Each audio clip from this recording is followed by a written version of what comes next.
I would like to go ahead and introduce you to Dr. Ethan Perlstein. Dr. Perlstein is, I would say, one of the most knowledgeable and well-connected people in the rare disease world.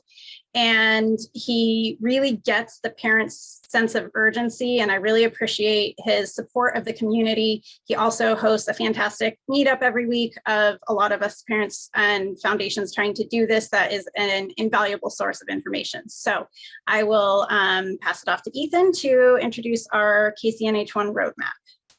Thanks, Michelle, for allowing me to share with everybody here the Cure Map or Cure Roadmap that we put together about a year ago. So it could use some refreshing, but I think the core principles are valid. So if anyone wants to dig in deeper on this, you can check out our Substack, perlara.substack.com. Again, this was a document that was put together by Dr. Tracy Gertler, who was just speaking, Dr. Whitley Nolan, who I think Dolan was in the audience, and myself. This was prepared on behalf of the Cure KCNH1 Foundation. I'm just going to cover the highlights here in the interest of time, and also because you could explore the document on your own. And also, as I said, some of the aspects need some refreshing, but the core principles and recommendations, I think, stand. So I want to just acknowledge, we've heard that word pioneer earlier today from Dr. Chung. I want to echo that and just recognize Michelle and her family as being pioneers and community builders in the KCNH1 community. And so thanks again for organizing this event and all the other work you've been doing to galvanize this community.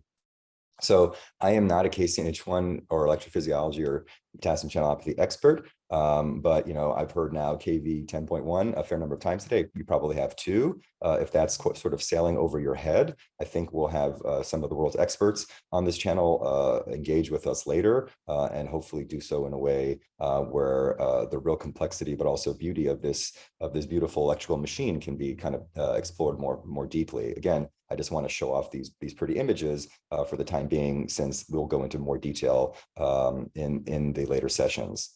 And we organized this Cure Map around Tristan and his de novo never before reported gain of function variant. And that sort of profile of de novo heterozygous gain of function is a common theme in KCNH1, as I think we've learned. Of course, the principles we've applied to this variant can be extended to other variants, but this was sort of a test case. And I'm just, again, showing you here this structure mostly to highlight the location of this one amino acid change, this proline 560S serine, which is responsible for all the problems here.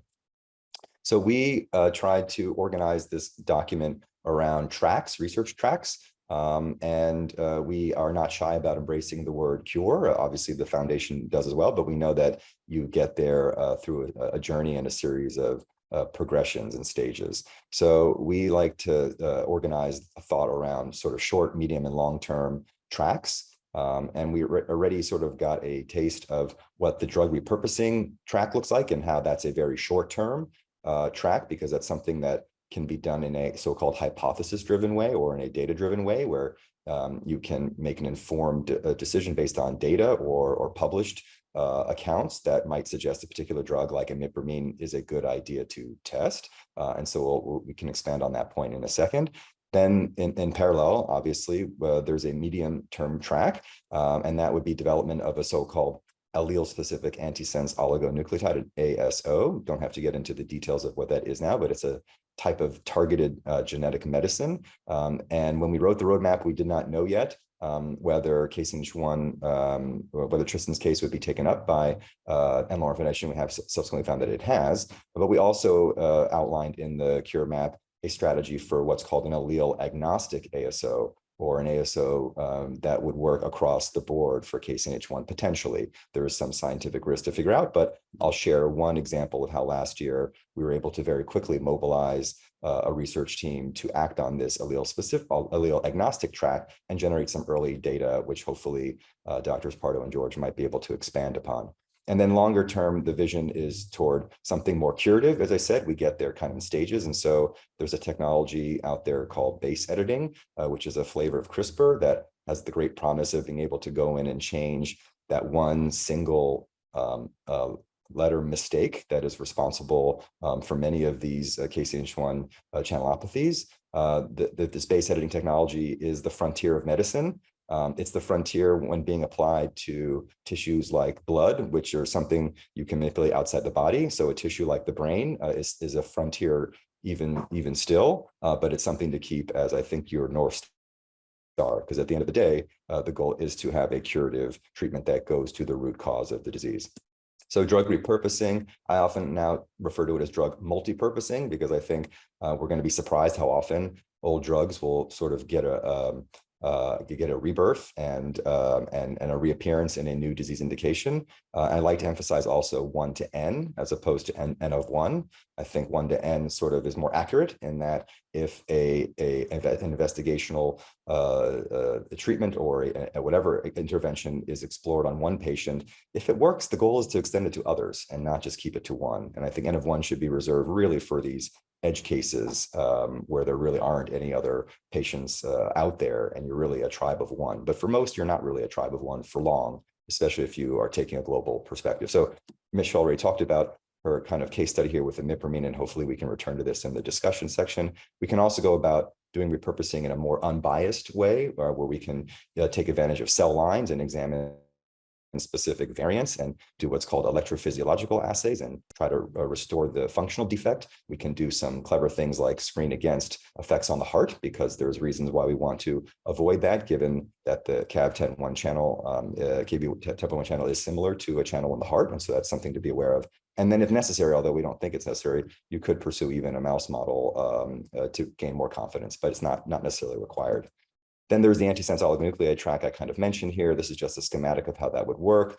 If in the allele agnostic context, where you could apply an ASO to knock down KCNH1 expression across the board, we actually did some experiments last year with a group called IXLs, and that's based in San Diego. It's local to Michelle, and we were able to actually very quickly design a relatively modest number, a few dozen sequences, have them screened and identify here these green circles, 2 ASOs, 2 compounds that can reduce the expression of KCNH1 by 50%. So we already showed by this proof of concept that it's possible to develop a plan and execute on that plan very swiftly and start to generate some preliminary data and get some excitement going. And doing this obviously in parallel with these other activities, because you can't put all of your eggs necessarily in one basket. And just a teaser here at the end, base editing really has this promise to go and address the root cause of the disease. So when you've got that dreadful, variant, pathogenic variant report or variant of unknown significance, but it was really just that one letter that seemingly was at the root of all of this. Well, this is a technology that promises to make that, change that typo in the DNA very, very precisely. Although again, that is a nascent technology. It is just being developed for application on blood and tissues that are very easy or easier to manipulate. And so the brain is definitely a frontier, but I think this is something that, again, warrants potentially some early foundational investments and explorations, because longer term, I think this gene editing strategy is going to be one option to really do something curative. So I'll be respectful that we're over time here, and I will therefore stop here, and hopefully we can return to some of these topics in the open Q&A session.